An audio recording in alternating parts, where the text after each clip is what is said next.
del grupo. No había relaciones, ni bien ni mal, no había relación ni para bien ni para mal, pero tenemos un compromiso que cumplir ante la sociedad, una imagen que está ahí, la imagen de la vecindad. Ese mismo año, entre conflictos y discordias, el elenco hizo su primera película, El Chanfle, y un año después, luego de grabar el programa de El Chavo en Acapulco, Carlos Villagrán se separó para encabezar su propia misión en Venezuela. Roberto Gómez aceptó la salida de Carlos Villagrán, quien no obstante le advirtió seguiría usando el personaje de Kiko. Vete, le dijo, tienes todo el derecho del mundo, nada más que el personaje es mío. Haz otra cosa, haz lo que te dé tu gana. Semanas después, Carlos Villagrán ofreció a Emilio Azcárraga Milmo la realización de un programa cuyo protagonista sería Kiko. Azcárraga, quien mantenía una estrecha amistad con Chespirito, habló con el escritor pidiendo su autorización para hacer la emisión.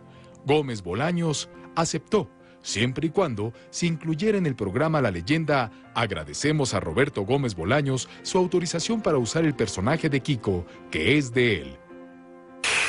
A mí nadie me dijo cómo tenía que hacer el personaje, simplemente va a ser un niño, y yo le busqué el traje de marinerito. Y esto que tengo yo así de atar así con los cachetes, el sonido cultural lo sabía hacer yo y nada más yo. El único problema que tuvimos Carlos y yo es que él decía ser el autor del personaje, eso no, el autor soy yo y dueño del personaje. Con anterioridad, Roberto había hecho firmar a todos sus compañeros una carta en la que le acreditaban la autoría de los personajes de la vecindad. Villagrán afirmaría después que había sido obligado a firmar dicho documento presionado por la retención de su sueldo. Pero no había manera de meterlo a la cárcel, ni de quitarle, ni de retenerle el sueldo, eso no es cierto. Lo que sí ocurrió fue un bloqueo a los programas y espectáculos que tuvieran que ver con el personaje de Kiko. Yo hice pareja con Kiko en 1979 y anduvimos recorriendo la legua y estando en Argentina ya no nos dejaron pasar en el Teatro Astral por orden de Roberto Gómez Bolaños. Kiko reapareció poco después en una gira por Venezuela, donde comenzó 2 series de televisión, Niño de Papel y Federico, pero cambió la letra Q por la K en su nombre, aunque el fonetismo seguía siendo el mismo, Kiko. Y Kiko lo usó a pesar de todo, valiéndose de esas pequeñas trampas que tiene la ley, que si la corbata era amarilla se la puso blanca, que si las medias eran blancas se las puso amarillas, que si era Kiko con Q lo puso con K. Pero la ausencia de Kiko en el elenco de La Vecindad del Chavo no disminuyó el éxito de la emisión. Poco después, otro personaje también se retiró, Ramón Valdés. Ramón tuvo sus roces con Florinda, además tuvo algún problema personal, y eso fue lo que le hizo que se ausentara. La salida de don Ramón se transmitió en El Chavo argumentando que supuestamente salía a buscar fortuna. Poco tiempo después, a Ramón se le diagnosticó cáncer en el estómago, padecimiento que intentó superar sometiéndose a una cirugía. A mi papá le detectan el cáncer, le detectan el cáncer en el estómago, le hacen una cirugía donde el estómago se le reduce a menos de la mitad. Por indicaciones médicas, Ramón debía reducir y cambiar sus hábitos alimenticios, orden que ignoró consciente de que estaba desahuciado. Nos dijeron que no pasaba de 6 meses. Mi papá vivió todavía 3 años y medio. En 1988, Ramón Valdés y Carlos Villagrán, quienes habían trabajado juntos en Venezuela, se reencontraron en un programa de Canal 13 en México titulado ¡Ah, qué Kiko! Pero semanas después, Ramón viajó a Lima, Perú, donde participaría en un espectáculo cómico. La reaparición del cáncer truncó esa actuación. El cáncer le pegó en la columna vertebral. Entonces fue cuando, estando en Perú, ya afectado por el cáncer en la columna, sin poder moverse de aquí del tórax hacia abajo, pues ya se le había distribuido a diferentes partes del cuerpo.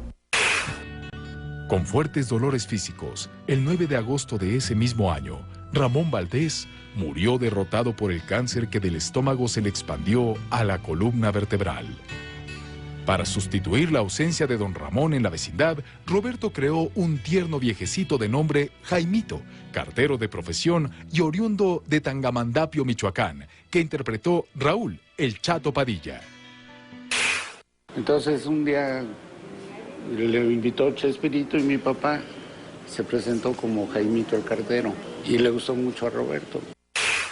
Un cartero que no sabía andar en bicicleta, pero por ser de mucha edad y no quedarse sin trabajo, pues andaba cargando la bicicleta para que no se la quitaran y no vieran que no podía trabajar. El Chato Padilla había alternado por primera vez con Roberto y el cuadro de actores en la película El Chanfle. El 19 de septiembre de 1985, un terremoto en México provocó la muerte de cientos de personas y la afectación de decenas de inmuebles. Uno de ellos fue el de Raúl, quien habitaba en la zona de Tlatelolco. Mi mamá estaba bastante afectada, mis hermanos, y me los llevé a mi casa. Mi papá venía de Saltillo, creo, y venía con jirafales en su camioneta. Para sufragar la pérdida del departamento en que Raúl Padilla vivía, el equipo de Chespirito organizó una serie de funciones a su beneficio. Pero luego de más de 2 décadas, el Chavo terminó sus transmisiones. Dejé de hacerlo precisamente por eso, porque el peor error que puede uno cometer es dejar de evolucionar. El ser humano es un producto de la evolución y tiene que ir cambiando. Ya era un individuo de más de 50 años que estaba interpretando a un niño de 8. Desde ese momento, cada uno de los actores del Chavo tomó diferentes caminos. Roberto inició en 1992, junto con Florinda Mesa, la obra 11 y 12, que permaneció ininterrumpidamente en cartelera durante 8 años y actualmente ha sido repuesta. Edgar Vivar realizó participaciones esporádicas en telenovelas y programas unitarios, interpretando desde un mayordomo hasta un hombre de sociedad. Pero una afección respiratoria lo llevó a requerir de un tanque de oxígeno portátil. Sí tuve complicaciones por el sobrepeso, sobre todo por los viajes. Siempre he estado tratando de mantenerme activo. Y fue una tromboembolia pulmonar, de hecho fueron 2, que me obligaron a mantenerme en el hospital y utilizar un tanque de oxígeno suplementario durante casi 3 años. Rubén Aguirre inició una gira con un circo, pero años después, problemas óseos lo llevaron a ingerir cortisona, lo que produjo un notable cambio en su metabolismo y apariencia física.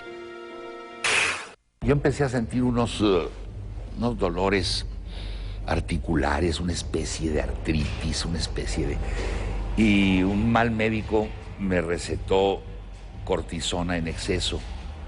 Entonces me sobrevino una cosa que se llama efecto Cushing